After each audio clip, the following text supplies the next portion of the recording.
Je m'appelle Sylvie Chichungu Zawadi Mwamini et j'ai été moi-même victime d'un viol.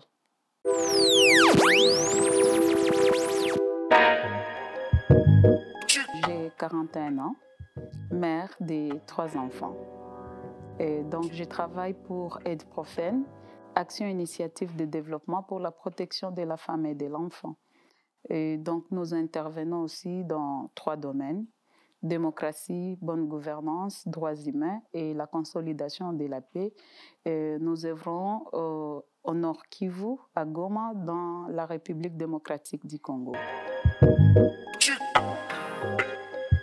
Depuis 1994, il y a eu beaucoup de guerres, notamment avec l'arrivée de réfugiés rwandais sur le sol congolais. Ils se sont installés à l'est de la République démocratique du Congo. On a commencé à avoir beaucoup d'urgences.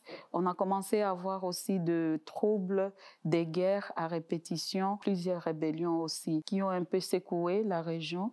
Et c'est pour cela qu'on a jugé bon de travailler d'abord par l'est. La plupart des groupes armés utilisent le viol comme étant l'arme de la guerre.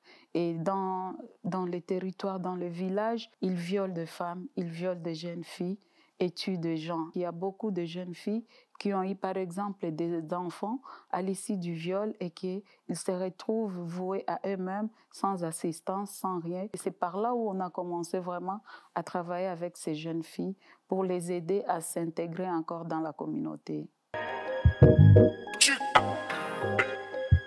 Chez nous, normalement, au moment où elle doit se marier, la fille doit être vierge. Et maintenant, quand tu te fais violer, ça veut dire que tu n'es plus pure et personne ne voudra de toi. Et pour nous, les mariages, c'est un peu sacré. Et donc, dès que tu te retrouves violée, tu déshonores un peu la famille. Et là, la plupart des filles qui ont subi ces violences-là, elles se sentent rejetées par la société, même par leurs propres parents. Et donc, c'est vraiment une déconstruction. On retrouve maintenant ces filles démoralisées, touchées psychologiquement, et la plupart parfois peuvent même se suicider parce que il y a des femmes qui te disent: au lieu que je sois violée, je préfère qu'on me tue parce que tu ne seras plus considérée dans la société. Et ça, vraiment, ça touche plus notre société par rapport à nos mœurs, à nos traditions et à nos coutumes.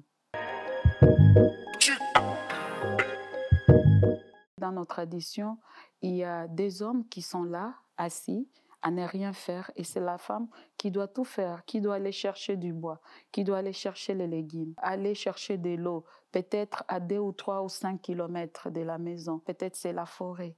Et dès là, ils retrouvent les bandits, les gens en armes non autrement identifiés. Et ils se retrouvent violés. Et parfois, vous êtes enfant ou soit vous êtes femme, en rentrant, vous avez aussi peur d'en parler. Et parce que si vous en parlez, vous allez être rejeté et peut-être vous allez vous retrouver enceinte ou soit porteuse des maladies sexuellement transmissibles. Et voilà, ça rend la femme et l'enfant vulnérables. Et avec les guerres à répétition, vous vous retrouvez peut-être délocalisé dans votre propre pays et vous vous retrouvez quelque part où vous n'avez rien. Vous devez soit aller chercher ou soit travailler pour les autres, pour d'autres fermiers, pour d'autres agriculteurs. Et là, vous expose directement à des violences sexuelles. Nous avons des ministères qui sont chargés du genre, mais il n'y a pas de fonds pour ces genres de ministères. On va vous dire qu'il n'y a pas de budget alloué à ça.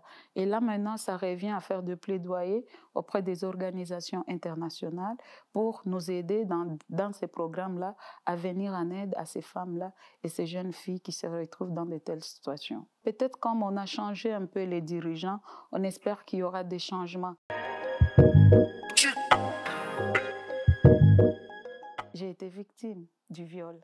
Et après, je me suis engagée pour dire que je ne voudrais plus que d'autres femmes souffrent. Et je dois aussi me donner corps et âme pour aider d'autres jeunes filles et d'autres femmes aussi à se protéger ou à dénoncer de telles pratiques pour que ces femmes se sentent aussi, disons, accompagnées et appuyées par d'autres qui ont la même histoire qu'eux.